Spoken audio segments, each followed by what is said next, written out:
कुरान इस्लाम की पवित्र किताब है जिसे मुसलमानों द्वारा ईश्वर का शाब्दिक शब्द माना जाता है, जैसा कि पैगंबर मोहम्मद के लिए प्रकट किया गया है।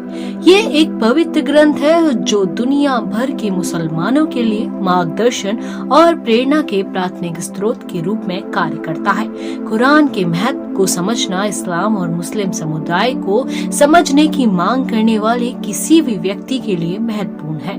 कुरान शब्द अरबी शब्द करार से लिया गया है जिसका अर्थ है पढ़ना। कुरान अरबी में लिखा गया है और 114 अध्यायों या सुरों से बना है, जिसमें कुल 6236 छंद हैं। इसे दुनिया की सबसे अधिक पढ़ी जाने वाली और याद रखने वाली किताब माना जाता है, जिसमें लाखों मुसलमान रोजाना इसकी आयतें पढ़ते हैं। कुरान को मुसलमानों द्वारा भगवान का शाब्दिक शब्द माना जाता है, जो पैगंबर मोहम्मद को 23 साल की अवधि में प्रकट किया गया था। इस्लामी परंपरा के अनुसार पैगंबर मोहम्मद ने वर्ष 610 ईस्वी में ईश्वर से रहस्य उद्घाटन प्राप्त करना शुरू किया, जब वह एक मक्का के शहर के पास हीर पर्वत पर एक गुफा में ध्यान कर रहे थे। ये रहस्य उद्घाटन 632 ईस्वी में पैगंबर की मृत्यु तक जारी रहे और उनके निधन के तुरंत बाद कुरान में संकलित किए गए। कुरान में विश्वास, नैतिकता, कानून और इतिहास सहित कई विषयों पर मार्गदर्शन और शिक्षाएं हैं। यह एक ईश्वरवाद के महत्व, एक ईश्वर में विश्वास और इस्लामी विश्वास की नींव के रूप में ईश्वर की इच्छा के अधीनता पर जोर देता है। कुरान में कहानियां और दृष्टांत भी हैं जो नैतिक सबक को चित्रित करते हैं और धर्मी व्यवहार के उदाहरण के रूप में कार्य करते हैं। कुरान को इस्लामी कानून या शरिया का प्राथमिक स्रोत माना जाता है, जो मुस्लिम व्यवहार और आचरण के लिए दिशा निर्देश प्रदान करता है। ये अपने दैनिक जीवन में मुसलमानों के लिए प्रेरणा के स्रोत के रूप में भी काम करता है।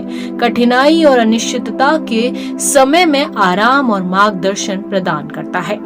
मुसलमानों का मानना है कि कुरान ईश्वर का चमत्कार है। इसकी सामग्री और इसकी भाषा दोनों में कुरान में इस्तेमाल होने वाली अरबी भाषा को भाषा का सबसे उत्तम और बोलचाल का रूप माना गया है और ये पाठ अपनी काव्यात्मक सुंदरता और लय के लिए जाना जाता है। माना जाता है कि कुरान में वैज्ञानिक और ऐतिहासिक जानकारी भी है जो लोगों को इसके रहस्य उद्घाटन के समय पता नहीं थी। अंत में कुरान इस्लाम की पवित्र पुस्तक है और दुनिया भर के मुसलमानों के लिए मार्गदर्शन और प्रेरणा के प्राथमिक स्रोत के रूप में कार्य करता है। ये मुसलमानों द्वारा भगवान का शाब्दिक शब्द माना जाता है, जो पैगंबर मोहम्मद को 23 साल की अवधि में प्रकट किया गया था। कुरान में एक ईश्वरवाद, नैतिकता, कानून और इतिहास के महत्व पर जोर देते हुए विभिन्न विषयों पर शिक्षाओं को शामिल किया गया है। यह अपने दैनिक जीवन में मुसलमानों के लिए प्रेरणा और आराम के स्रोत के रूप में कार्य करता है और इसे इसकी सामग्री और इसकी भाषा दोनों में ईश्वर का चमत्कार माना जाता है। इतिहास।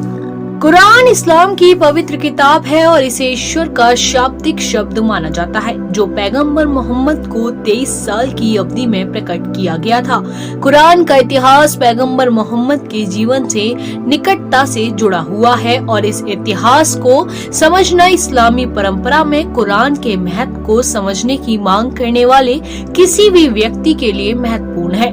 कुरान की उत्पत्ति का पता 7वीं शताब्दी ईस्वी की शुरुआत में लगाया जा सकता है, जब पैगंबर मोहम्मद ने मक्का शहर के पास हीरा पर्वत पर एक गुफा में ध्यान करते हुए ईश्वर से रहस्य उद्घाटन प्राप्त करना शुरू किया। इस्लामी परंपरा के अनुसार पहला रहस्य उद्घाटन पैगंबर के पास 610 ईस्वी में स्वर्गदूत ग्रेवियल द्वारा भेजा गया था, जिसने उन्हें आदेश दिया था कि अपने रब के नाम पर पढ़े, जिसने मनुष्य को खून के थक्के से बनाया, पैदा किया।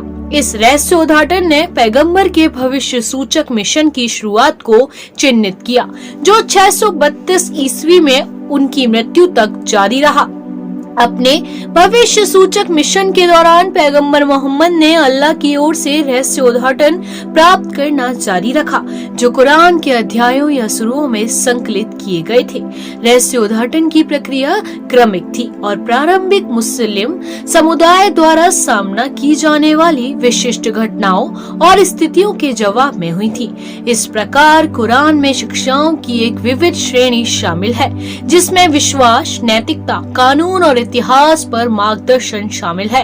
पैगंबर के जीवन काल के दौरान कुरान मुख्य रूप से पैगंबर द्वारा स्वयं और उनके साथियों द्वारा पाठ के माध्यम से मौखिक रूप से प्रसारित किया गया था। हालांकि जैसे जैसे मुस्लिम समुदाय का विकास और विस्तार हुआ, कुरान को लिखित रूप में संकलित करना आवश्यक हो गया। इस प्रक्रिया की देखरेख पहले खलीफा अबू बकर ने की थी, जिन्होंने कुरान की आयतों को एक खंड में इकट्ठा करने और व्यवस्थित करने के लिए विद्वानों की एक समिति नियुक्त की थी। मुशाफ के रूप में जाना जाने वाला यह संकलन 7वीं शताब्दी के मध्य में उस्मान के खिलाफत के दौरान पूरा हुआ था। उस्मान ने मुशाफ की प्रतियां बनाने और मुस्लिम दुनिया के प्रमुख केंद्रों में वितरित करने का आदेश दिया, ये सुनिश्चित करते हुए कि कुरान सभी मुसलमानों के लिए व्यापक रूप से सुलभ था। पूरे इस्लामी इतिहास में कुरान ने मुसलमानों के जीवन में एक केंद्रित भूमिका निभाई है, जो मार्गदर्शन, प्रेरणा और आराम के स्रोत के रूप में कार्य करता है। मुसलमानों का मानना है कि कुरान ईश्वर का एक चमत्कार है, इसकी सामग्री और इसकी भाषा दोनों में, और इसमें मानवता के लिए अंतिम सत्य और मार्गदर्शन शामिल है। अंत में कुरान इस्लाम की पवित्र किताब है और इसका इतिहास पैगंबर इस्लाम के जीवन से निकटता से जुड़ा हुआ है। कुरान को 23 वर्षों की अवधि में पैगंबर के लिए प्रकट किया गया था और इसमें विभिन्न विषयों पर शिक्षाएं शामिल हैं। कुरान का एक लिखित रूप में संकलन इस्लामी इतिहास के शुरुआती वर्षों के दौरान हुआ। ये सुनिश्चित किया गया कि कुरान सभी मुसलमानों के लिए सुलभ था। कुरान ने इस्लामी परंपरा में केंद्रीय भूमिका निभाई है, जो सदियों से मुसलमानों के लिए मार्गदर्शन, प्रेरणा और आराम के स्रोत के रूप में कार्य करता है। व्याख्या। कुरान इस्लाम की पवित्र किताब है और इसकी व्याख्या एक जटिल और बहुआयामी प्रक्रिया है, जो पूरे इस्लामी इतिहास में बहुत बहस और चर्चा का विषय रही है। कुरान में ईमान, नैतिकता और कानून और इतिहास के बारे में मार्गदर्शन सहित अनेक प्रकार की शिक्षाएं मौजूद हैं और इन शिक्षाओं की व्याख्या सदियों से मुसलमानों ने विभिन्न प्रकार से की है। कुरान की व्याख्या करने में मुख्य चुनौतियों में से एक यह तथ्य है कि अरबी भाषा, जिसमें यह मूल रूप से प्रकट हुई थी, समृद्ध और जटिल है, जिसमें अर्थ की कई परतें हैं। नतीजन कुरान की विभिन्न व्याख्याएं उस विशेष भाषाई, सांस्कृतिक और ऐतिहासिक संदर्भ के आधार पर उत्पन्न हो सकती हैं, जिसमें इसे पढ़ा जाता है। कुरान की व्याख्या करने के लिए एक दृष्टिकोण को तफसीर के रूप में माना जाता है, जिसमें इसके अर्थ और महत्व को समझाने के लिए कुरान के पाठ का विस्तृत विश्लेषण शामिल है। तफसीर कई अलग अलग रूप ले सकता है, जिसमें ऐतिहासिक और भाषाई विश्लेषण से लेकर धर्मशास्त्रीय और दार्शनिक अटकलें शामिल हैं। कुरान की व्याख्या करने के लिए एक और दृष्टिकोण को इज्तिहाद के रूप में माना जाता है, जिसमें कुरान से कानूनी निर्णय और अन्य शिक्षाओं को प्राप्त करने के लिए तर्क और निर्णय का स्वतंत्र उपयोग शामिल है। इज्तिहाद एक जटिल और सूक्ष्म प्रक्रिया है और विभिन्न विद्वानों और विचारों के स्कूलों ने इस प्रक्रिया के लिए अपने स्वयं के तरीके और दृष्टिकोण विकसित किए हैं। कुरान की व्याख्या करने में सबसे महत्वपूर्ण कारकों में से एक संदर्भ की अवधारणा है। प्रारंभिक मुस्लिम समुदाय द्वारा सामना की जाने वाली विशिष्ट घटनाओं और स्थितियों के जवाब में कुरान को 23 वर्षों की अवधि में प्रकट किया गया था, और कुरान जिस ऐतिहासिक और सामाजिक संदर्भ में प्रकट हुआ था, उसे समझना उसकी शिक्षाओं को सार्थक तरीके से व्याख्या करने के लिए आवश्यक है। कुरान की व्याख्या करने में एक और महत्वपूर्ण कारक आम सहमति के माध्यम से व्याख्या की अवधारणा है। इस्लामी परंपरा में इस विचार पर बल दिया गया है कि कुरान की व्याख्या विद्वानों और विश्वासियों के समुदाय की सर्वसम्मति के आधार पर होनी चाहिए। इस सर्वसम्मति, जिसे इज्मा के रूप में जाना जाता है, को व्यक्तित्व व्याख्या के खिलाफ एक महत्वपूर्ण सुरक्षा माना जाता है, जो समुदाय के सामूहिक ज्ञान में आधारित नहीं है। पूरे इस्लामी इतिहास में कुरान की कई अलग अलग व्याख्याएं हुई हैं, जिसमें शाब्दिकवादी और रूढ़िवादी रीडिंग से लेकर अधिक उदार और प्रगतिशील व्याख्याएं शामिल हैं। इन व्याख्याओं को विभिन्न कारकों से प्रभावित किया गया है, जिनमें सांस्कृतिक और ऐतिहासिक संदर्भ, धार्मिक और दार्शनिक बहस और राजनीतिक और सामाजिक वास्तविकताएं शामिल हैं।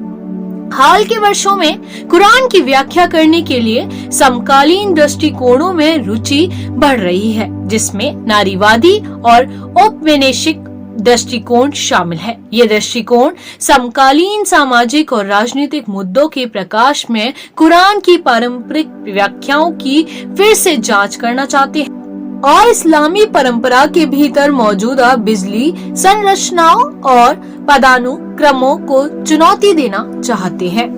सीख और संदेश। कुरान को इस्लाम की पवित्र पुस्तक माना जाता है और मुसलमानों द्वारा भगवान के शाब्दिक शब्द के रूप में माना जाता है, जो पैगंबर मोहम्मद को स्वर्गदूत गैब्रियल के माध्यम से प्रकट किया गया था। कुरान में धर्मशास्त्र, नैतिकता, कानून और इतिहास सहित जीवन के विभिन्न पहलुओं पर ज्ञान और शिक्षाओं का खजाना है। ये दुनिया के करोड़ों मुसलमानों के लिए मार्गदर्शन और प्रेरणा का स्रोत है और इसकी शिक्षाएं उनकी मान्यताओं और व्यवहारों को प्रभावित और आकार देती रहती हैं। कुरान के प्राथमिक संदेशों में से एक ईश्वर की एकता में विश्वास है, जिसे इस्लामी धर्म शास्त्र में तौहीद के रूप में जाना जाता है। मुसलमान एक ईश्वर में विश्वास करते हैं जो ब्रह्मांड का निर्माता और निर्वाह करता है। अल्लाह की एकता में ये विश्वास इस तरह की आयतों में कुरान भर में परिलक्षित होता है, जैसे कि कहो, वही अल्लाह है जो एक है। कुरान भी अल्लाह के साथ किसी भी साझेदार को जोड़ने के बिना अकेले भगवान की पूजा के महत्व पर जोर देता है। एक ईश्वरवाद की अवधारणा इस्लाम की मूलभूत मान्यताओं में से एक है और कुरान का एक केंद्रीय विषय है। कुरान जवाबदेही के महत्व और न्याय के दिन की अवधारणा को भी सिखाता है। मुसलमानों का मानना है कि हर व्यक्ति अपने कर्मों के लिए जिम्मेदार है और कयामत के दिन ईश्वर उसे जवाबदेह ठहराएगा। कुरान ईश्वर की दया और क्षमा अर्जित करने के लिए एक धर्मी जीवन जीने और अच्छे कर्म करने के महत्व पर जोर देता है, जैसा कि कुरान कहता है, और जो लोग ईमान लाएं और उन्होंने अच्छे कर्म किए हैं, हम उन्हें अवश्य अच्छे लोगों में सम्मिलित करेंगे। कुरान का एक अन्य महत्वपूर्ण संदेश दूसरों के प्रति करुणा और दयालुता की अवधारणा है। मुसलमानों को उनकी नस्ल, जातीयता या धर्म की परवाह किए बिना दूसरों के साथ सम्मान और गरिमा के साथ व्यवहार करने के लिए प्रोत्साहित किया जाता है। ऐ लोगों, हमने तुम्हें पुरुष और स्त्री से पैदा किया और तुम्हें जाति और समुदाय बनाया ताकि तुम एक दूसरे को पहचानो। निश्चय ही अल्लाह की दृष्टि में तुम में सबसे अधिक प्रतिष्ठित वह है जो सबसे अधिक डर रखने वाला है। निसंदेह अल्लाह सब कुछ जानने वाला है, खबर रखने वाला है। इस आयत में विभिन्न पृष्ठभूमि और संस्कृतियों के लोगों के बीच परस्पर सम्मान और समझ के महत्व का प्रकाश डाला गया है। कुरान परिवार के मजबूत संबंध को बनाए रखने और परिवार के सदस्यों के साथ दयालुता और सम्मान के साथ व्यवहार करने के महत्व को भी सिखाता है। मुसलमानों को अपने माता पिता का सम्मान करने के लिए प्रोत्साहित किया जाता है और अपने जीवन साथी और बच्चों की भलाई को प्राथमिकता देने के लिए भी। कुरान कहता है, उसकी निशानियों में से यह भी है कि उसने तुम्हारे लिए तुम्हारी अपनी सहजाति से जोड़े पैदा किए ताकि तुम उनके बीच शांति और चैन प्राप्त करो, और उसने तुम्हारे बीच प्रेम और दयालुता डाल रखी है। निश्चय ही इसमें उन लोगों के लिए निशानियां हैं जो सोच विचार से काम लेते हैं। इन सामान्य शिक्षाओं के अलावा कुरान प्रार्थना, उपवास, दान और सामाजिक न्याय सहित कई मुद्दों पर विशिष्ट मार्गदर्शन प्रदान करता है। मुसलमानों को दिन में 5 बार नमाज पढ़नी होती है, रमजान के महीने में रोजा रखना होता है, जरूरतमंदों को दान देना होता है और न्याय संगत समाज बनाने का प्रयास करना होता है। ऐ ईमान लाने वालों, अल्लाह के लिए धैर्य से काम लो और इंसाफ पर मजबूती से जमे रहो। किसी कौम के द्वेष को तुम इंसाफ से रोक ना सको। न्याय से काम लो, यही धर्म के अधिक निकट है, और अल्लाह का डर रखो। जो कुछ भी तुम करते हो, अल्लाह उसकी पूरी खबर रखता है। कुरान ज्ञान और शिक्षा की तलाश के महत्व पर भी जोर देता है। मुसलमानों को अपने आसपास की दुनिया को बेहतर ढंग से समझने और समाज के जिम्मेदार और सक्रिय सदस्यों के रूप में अपने कर्तव्यों को पूरा करने के लिए ज्ञान प्राप्त करने के लिए प्रोत्साहित किया जाता है। कुरान कहता है, और अपने रब के नाम के साथ जिसने पैदा किया उसका ध्यान रखो, उसका ईमान रखो, और तुम्हारा रब बड़ा ही उदार है जिसने मनुष्य को वह कुछ सिखाया जो वह जानता न था। निष्कर्ष, अंत में कुरान एक पवित्र पुस्तक है जिसमें मुसलमानों और गैर मुसलमानों के लिए समान रूप से ज्ञान और ज्ञान का धन है। ये एक ऐसी किताब है जो आस्था, करुणा, दया, जवाबदेही और सामाजिक न्याय के महत्व पर बल देती है। अपनी शिक्षाओं के माध्यम से कुरान व्यक्तियों को एक धर्मी जीवन जीने, ज्ञान और शिक्षा की तलाश करने और दूसरों के साथ सम्मान और गरिमा के साथ व्यवहार करने के लिए प्रोत्साहित करती है। कुरान व्यक्तिगत नैतिकता, पारिवारिक संबंध, सामाजिक न्याय और मनुष्य और ईश्वर के बीच संबंध सहित विभिन्न विषयों पर मार्गदर्शन प्रदान करता है। इसकी शिक्षा जीवन के हर क्षेत्र के लोगों के लिए प्रासंगिक और लागू है। इसके शांति और एकता के संदेश दुनिया भर के लाखों लोगों के साथ गूंजते रहते हैं। कुरान न केवल एक धार्मिक पाठ है बल्कि साहित्य का एक काम भी है जिसने पूरे इस्लामी दुनिया में कविता, गद्य और संगीत को प्रभावित किया है। इसकी आयतों को अरबी भाषा में सबसे सुंदर और बाफुट माना जाता है और इस्लामी सभ्यता पर इसके प्रभाव को ज्यादा बयान नहीं किया जा सकता। मुसलमानों के लिए कुरान मार्गदर्शन और प्रेरणा का एक स्रोत है जो एक पूर्ण और सार्थक जीवन जीने के लिए एक रूपरेखा प्रदान करता है। इसकी शिक्षा व्यक्तियों को अपने जीवन के सभी पहलुओं में उत्कृष्टता के लिए प्रयास करने के लिए प्रोत्साहित करती है और स्वयं उनके संबंधों और दुनिया में उनके स्थान की गहरी समझ की तलाश करती है। अंत में कुरान एक कालातीत किताब है जिसने सदियों से लाखों लोगों को प्रेरित और निर्देशित किया है। इसकी शिक्षाएं आराम, मार्गदर्शन और आशा का स्रोत हैं और इसके करुणा, न्याय और एकता के संदेश आज पहले से कहीं अधिक महत्वपूर्ण है। दुनिया को नई चुनौतियों और अनिश्चितताओं का सामना है। कुरान अनुग्रह और बुद्धि के साथ इन चुनौतियों को नेविगेट करने के लिए एक रोड मैप प्रदान करता है।